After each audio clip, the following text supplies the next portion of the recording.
My name is Lana Sheffield, and for most of my life, my family treated my accomplishments like background noise. A few weeks ago, I decided to test that one last time. I dropped a message into our family group chat saying I'd been invited to receive a national award, that the ceremony would be broadcast live, and that it would mean a lot if they showed up or at least tuned in. I watched the typing bubble flicker, bracing myself. My sister answered first. She laughed at the text, called it a stupid award, and said she was going to a concert instead.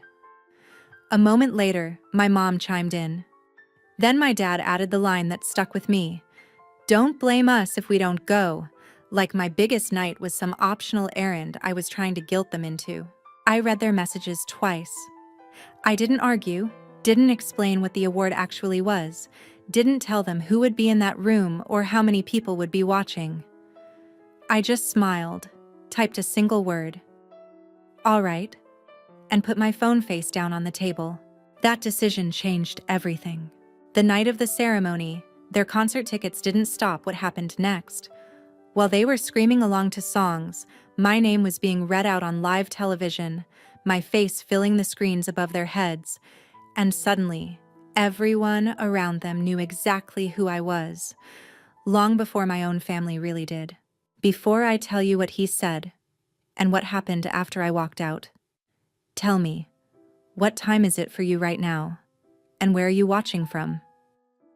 I'm curious to see how far this story will travel. Understand how all of this could happen. You have to know what it was like growing up in the Sheffield house.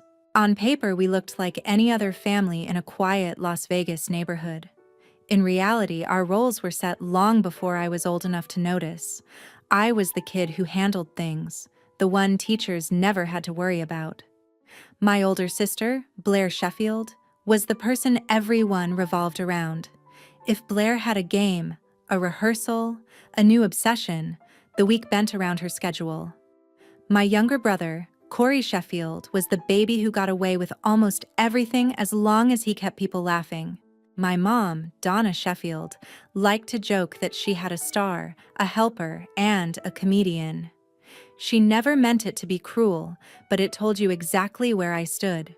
My dad, Keith Sheffield, worked long hours and came home ready to hear about Blair's latest big thing. I learned early that if I wanted time with him, I needed to wait until after she finished telling her stories. It started small. A project I was proud of would be pushed aside because Blair had a tournament coming up. I would mention something from class and my dad would nod, then turn to ask about Blair's practice. When Corey cracked a joke, everyone turned to him. When I spoke, people used that moment to refill drinks or clear plates. None of this was dramatic enough to point at and call unfair. It was a series of quiet choices that taught me my news came second. I stopped trying to compete with Blair's performances and Corey's antics. I became the one who fixed problems before anyone else noticed them. If a form needed signing, I made sure it was on the table. If the internet went down, I reset the router. If my parents forgot an appointment, I reminded them. The more responsible I became, the less they seemed to look directly at me. They loved the results, not the person producing them. They saw a reliable function, not a daughter with her own life. By high school, I rarely bothered to share anything unless a teacher forced a parent conference, and the praise had to be delivered for me. Blair was 3 years older, and in her world, there was always an audience. Coaches, choir directors, even neighbors spoke about her with the kind of excitement that made my parents glow. When someone at the grocery store asked about our family, they led with Blair's latest performance and Corey's jokes. I usually did not come up unless the person pushed for more. I told myself I did not need the spotlight. I leaned into the one thing that was mine, solving problems without fanfare. I found my way into a field where the work mattered more than who was doing it, where I could stay behind the scenes and let the results speak. It suited the version of me my family had trained me to be, the person who stepped in quietly, fixed things, and left before anyone noticed. Years moved that way, Birthdays, holidays, and family gatherings followed the same pattern. Blair's plans set the tone. Corey floated through on charm. I kept everything running. If I shared a win, it landed like a small, polite detail, and then the focus shifted back to whatever Blair had going on that week. When the opportunity for the national award first appeared, it did not feel real. It started as an email from a committee asking for more information about a project my team had completed. I answered their questions and went back to work. Even when they wrote again to say I had been shortlisted, I did not rush to tell my parents. I could already hear how the conversation would go. Instead, I kept it to myself while the process played out. There were phone calls, interviews, and long forms that asked me to explain why our work mattered. People from the organization spoke to my boss and to collaborators who had seen the impact up close. Each step moved things forward, and still I stayed quiet at home. The official invitation arrived one afternoon in my inbox while I was between meetings. It spelled out the date of the ceremony, the venue, and the fact that the event would be filmed and broadcast. My name sat there in a way I had never seen it before, tied to something that could not be brushed aside as a small private win. I stared at that email for a long time. For the first time in years, I had something my family could not easily minimize, a moment that would exist whether they cared or not. For a brief stretch of time, it was just mine. By the time that invitation landed in my inbox, my work had already been quietly changing my life for years. I ended up in emergency communications because it was the one place where my habit of picking everything apart turned into an asset. I joined a small team that built software for cities, tools that tried to shave seconds off response times when people called for help. My part was the routing engine, the piece that watched traffic patterns, hospital capacity, and call histories, then suggested where each ambulance should go next. In a city like Las Vegas, where casino lights stayed on all night and sirens never really stopped, a few seconds could separate a scare from a tragedy. Most of what I did lived in code repositories no one outside the building would ever see. I spent late nights scrolling through call logs and sensor feeds, looking for weird patterns that could slow a crew down. When the system worked, there were no headlines and no speeches. A dispatcher's screen lit up with a clean recommendation. A crew reached the right door sooner, and life kept moving. The first person who treated that work like more than background noise was Dr. Selma Rhodes, the director of our research group. She noticed that I volunteered for the ugliest data sets, the tangled cases that made other people's eyes glaze over. Instead of telling me to relax, she pulled me into conversations about architecture and failure modes, and she said out loud that my need to understand every detail was a strength. Under her, our project started as a quiet pilot in one part of the city. After the software went live, numbers inside the department began to shift. Average response times dipped. Fewer calls bounced between stations. Dispatchers sent short notes after rough weekends saying they felt less helpless. We read every message, fixed what was broken, and rolled the system out a little farther each quarter until our maps covered the whole valley. The nomination for the award came from outside our office. A regional coordinator pulled data from the past year, built charts showing how many people had reached care faster, and sent the whole packet to a national committee that tracked public safety innovations. I did not know my name was even in the conversation until Selma asked me to step into a conference room one afternoon and close the door. She told me the committee wanted to talk to the person who had designed the core of the routing engine, and that every arrow in their documents pointed to me. There would be interviews, she said, and a long review process I would mostly hear about secondhand. I felt the familiar urge to wave it off. In my head, it was still just code, just pattern recognition, just me doing the thing no one else wanted to sit with for that many hours. Selma would not let me stay there.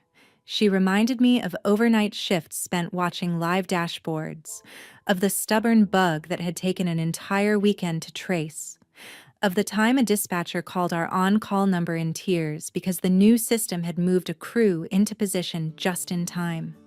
If recognition came, she said, it would be less about clever math and more about refusing to walk away from a problem until it behaved.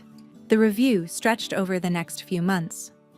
The committee sent lists of questions that forced me to explain our work in plain language. They asked for anonymized timelines of calls handled under the new system. They wanted to know what it meant, in human terms, for an ambulance to arrive a few minutes sooner on a busy weekend night. At the office, we kept shipping updates and handling incidents while the decision sat somewhere far above us. It was easier to focus on the next deployment than to picture whatever room those people were sitting in with my name on their agenda. When the official email finally arrived, I had to read it twice before it made sense. The seal of a federal agency sat at the top of the page. The message said I had been selected to receive a National Public Safety Innovation Award, that the ceremony would be held in a downtown hotel ballroom, and that the program would be recorded and broadcast as part of a larger event honoring different kinds of service. There was a line about bringing guests, a brief note about possible media interest, and a link to a schedule thick with security instructions. For a day, I kept that news inside the walls of our building. I forwarded the email to Selma and my manager. People stopped by my desk with stunned smiles and awkward high fives. Someone printed the invitation and taped it to the break room fridge. My team lead joked about practicing our posture in case a camera panned across the row. Selma squeezed my shoulder and said quietly that the award did not change who I was. It just meant other people were finally being forced to see what I had been doing in plain sight. It was only that night, when I sat alone at my kitchen table with the information packet spread out in front of me, that the section about guests stopped feeling theoretical. In the middle of the page was a simple sentence: "You may invite up to 4 family members or friends." I stared at those words long enough for the ice in my drink to melt. I pictured empty chairs in the row reserved under my name. I pictured my parents and Blair under the neon glow of the Strip, completely unaware of what was happening across town. Part of me wanted to keep the whole thing to myself, the way I had treated every other win that did not fit neatly into their idea of a big deal. Another part of me, the smallest and angriest one, wanted them to see this whether they understood it or not. By the time the sky over the desert had gone fully dark, I had made up my mind. I opened our family chat, wrote out a careful invitation, and sent it before I could shrink it into something they could ignore. The night of the ceremony arrived faster than I expected. By late afternoon, I was in a hotel room downtown, standing in front of a full-length mirror while a stylist pinned the last edge of a dark dress into place.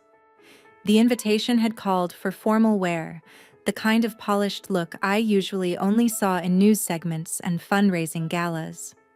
Under the soft lights of the room, I looked like a version of myself I barely recognized, someone people might actually stop and stare at for a moment before moving on. Downstairs, the event was already unfolding. Security badges, check-in tables, and printed programs turned the lobby into a controlled maze. Staff members in headsets moved between clusters of guests. Each person there represented a category of service: public health, education, infrastructure, emergency response.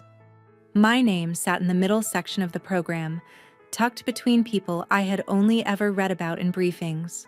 I moved through the motions the way the organizers had taught us during rehearsal. Meet the coordinator. Hand over your phone for a few minutes while they confirm your details.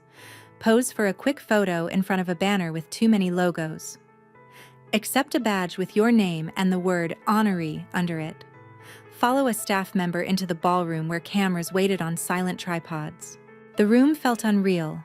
Round tables filled the floor, each one marked with small cards. A low stage ran along the far wall with a simple podium at its center. Overhead, 3 large screens hung like extra walls, ready to display names, footage, and the live feed the organizers kept talking about. I knew one of those screens would hold my face later. I also knew exactly who would not be in the rows beneath it. Our section sat near the middle of the room. Selma joined me there, a steady presence in a plain black suit, unfazed by the glitter around us. Members of my team filtered in with wide eyes, squeezing my hand or bumping my shoulder as they took their seats. For a few quiet minutes, the noise of the room faded. All I felt was the weight of the moment pressing in from every side. The program began with speeches from officials who had made this kind of stage their second home. They talked about service, sacrifice, and the invisible work that kept cities functioning. I listened, half present, half somewhere else. I tried not to picture my parents and Blair stepping through the doors, tried not to imagine them sliding into the empty seats beside my colleagues. I had sent the message. They had made their choice. Tonight was not about the empty chairs. When the category for emergency services came up, my attention snapped back into the room. A short video played on the screens, showing dispatchers at consoles, crews weaving through traffic, satellite images of city grids at night. A narrator explained what our software did in broad, careful strokes. They mentioned my name once, clean and neutral, and I felt Selma's elbow brush mine. Then the host read from the card in his hand, describing a routing system that has shortened average ambulance response times across the Las Vegas Valley. There was a line about lives reached sooner, about how seconds mattered when people dialed for help. Finally, he said my full name and asked me to come to the stage. Walking to the podium felt like moving underwater. Applause rose and blurred into one sound. The stage lights erased the edges of the crowd, leaving only shapes and flashes. I accepted a glass plaque that caught the light and a handshake from a person whose title I knew, but whose face did not feel entirely real. A photographer captured the angle where I smiled, without quite believing any of it was happening. Somewhere in the back of my mind, a smaller scene played out. I could almost see my family at the concert venue across town, already in their seats while the band finished a song. I imagined the concourse screens cycling through advertisements and then, briefly, a news segment about the event I was standing in. I pictured my own face appearing between beer commercials and tour dates, my name printed along the bottom of a feed they had not bothered to ask about. After I stepped away from the podium and returned to the table, the rest of the program continued around me like a film I had already seen. More names, more applause, more stories of work that usually stayed out of sight. My phone, silent in my bag, buzzed once with a notification as it picked up the building's signal again. Somewhere else in the city, another set of screens flickered, and my family finally saw the thing they had been too busy to attend. After the program ended and the cameras powered down, the ballroom emptied into soft echoes and clinking glassware. I collected my phone from the check-in table and felt it vibrate non-stop in my hand, the screen lighting up with a backlog of notifications that stacked faster than I could clear them. Most of the alerts were what I expected. Messages from co-workers, emails from city officials, a long thread from our operations channel where someone had dropped a blurry screenshot of me on stage. Buried underneath those were dozens of missed calls from the same 4 numbers and a flood of unread texts in the family thread. The timestamp on the first burst lined up perfectly with the hour the concert would have taken a break. I opened the chat and let the scroll bar jump. At the top sat my invitation, quiet and small. Under it, the reply where my sister had dismissed the award like a pointless errand, and my parents had sided with her. Below that, the tone shifted hard. My mom's messages ran in anxious blocks, talking about giant screens over the arena and people turning to stare when my name appeared. My dad had written about strangers asking if they were related to me, added comments about how proud they felt, how unbelievable it all was. Blair's texts were shorter, clipped, full of exclamation marks that made everything look like a performance for an invisible crowd. I read each message slowly. They described the noise in the venue when the clip from the ceremony appeared. the way nearby fans had tried to take photos of the broadcast, the questions that followed when the caption under my image spelled out my job title. No one mentioned the fact that they had chosen a concert over being in the room. They wrote about shock and pride and disbelief, as if the only thing that mattered was how dramatic the reveal had been. For a moment, an old reflex flared, the instinct to smooth things over and make everyone feel better. I could almost hear myself typing out reassurances, explaining the project in simple terms, shifting the focus away from what they had done and toward how exciting the future looked. My thumbs hovered above the keyboard while that version of the conversation played out in my head. Instead, I locked the screen and lowered the phone. My team was waiting back at the table, caught between celebration and the tiredness that follows a long campaign. Selma lifted an eyebrow when she saw my face and my grip on the device.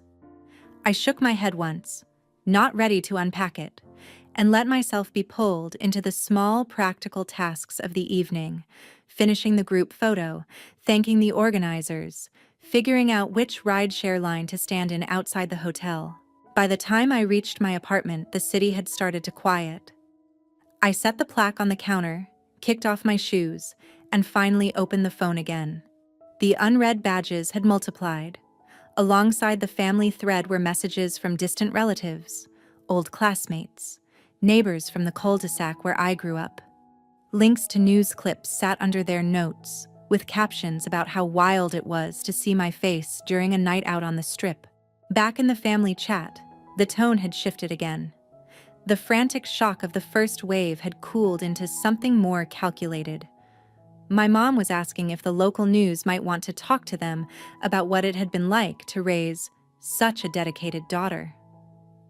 My dad wondered out loud if the city would be interested in a story about the neighborhood where I came from. Blair floated the idea of posting a throwback picture of us as kids, with a caption about always believing in me.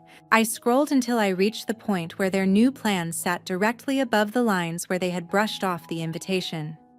Then I took a series of screenshots and saved them to a folder with a name only I would recognize. I did not reply. The gap between what they were saying now and what they had said before did not feel like something a few late-night messages could close.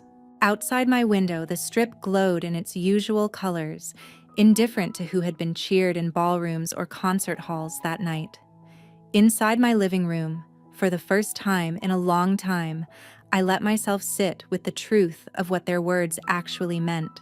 Morning settled in without asking what kind of day I wanted it to be. I woke to sunlight leaking past the blinds and the faint vibration of my phone on the nightstand. For a second, I imagined it was just the usual stream of work emails, another cycle of small problems needing quiet fixes. Then I saw the same cluster of names near the top of the screen, layered with senders I had not spoken to in years. I set the device face down and went to make coffee. The quiet of my apartment felt fragile, something I needed to protect before I let other people's reactions in. When the mug was warm in my hands, I sat at the table and unlocked the phone. Reporters had already started circling. 2 local stations were asking for interviews. A regional outlet wanted to film at our office. My department's communications team had sent a note about handling requests, reminding me I did not have to say yes every time someone pointed a camera at me. Beneath that thread, the family chat icon still glowed. When I opened it again, the overnight pattern was clear. After the first wave of shock, my parents had moved straight into planning. They wondered which relatives to call, which neighbors would be most impressed, whether any journalist might want footage of the street where I had grown up. Blair's messages read like drafts for public posts, polished nostalgia and claims about always knowing I was bound for something big.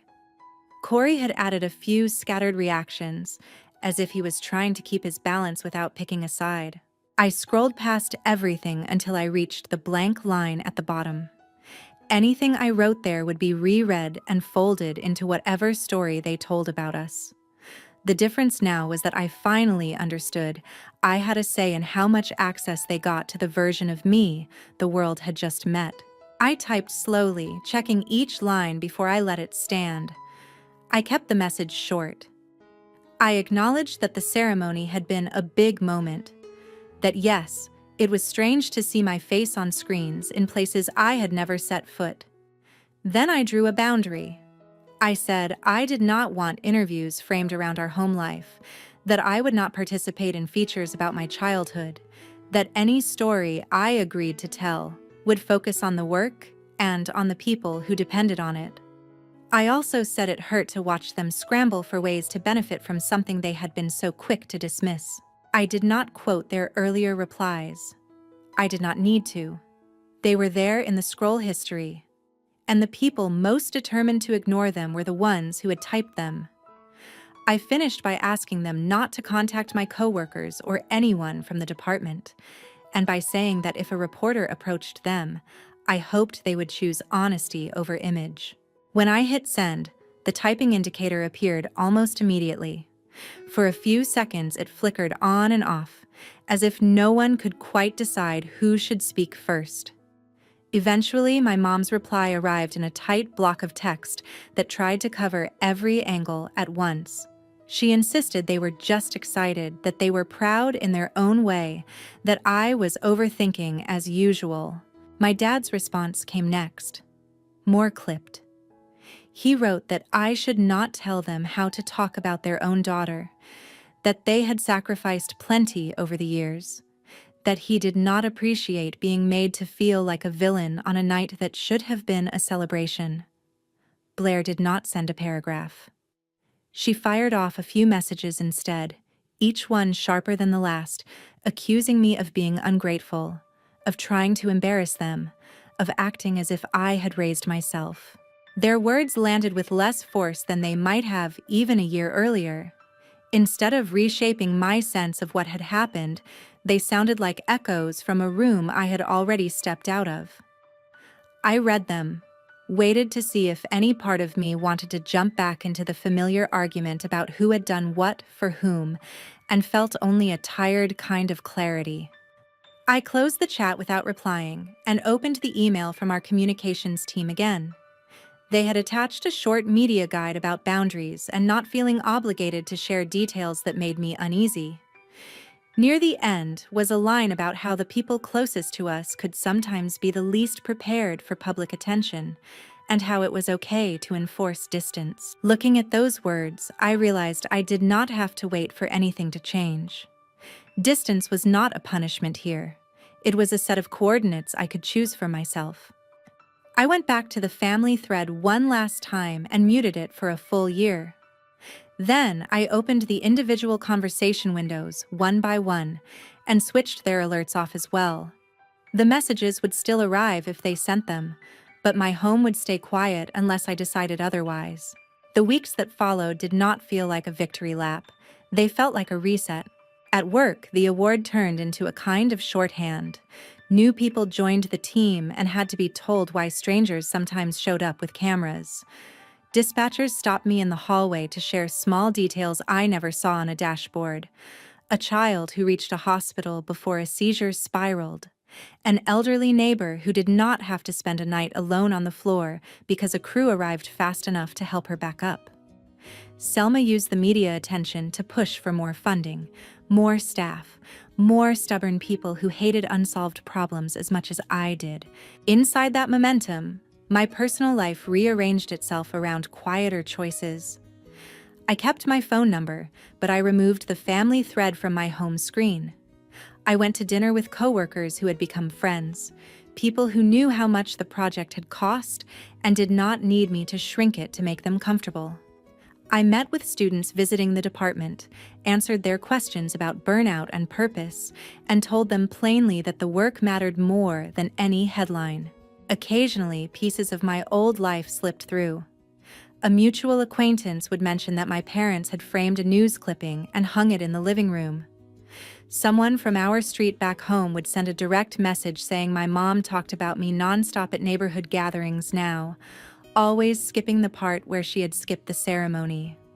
Once, a distant cousin forwarded a long email my dad had written about raising a daughter who never needed much from us, as if distance were a point of pride.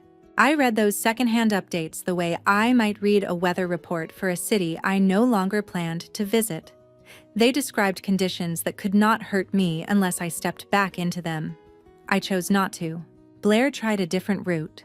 When she realized I was not responding in the group chat, she began posting about me online, tagging my account in old photos and writing sentimental captions about always believing in my little sister.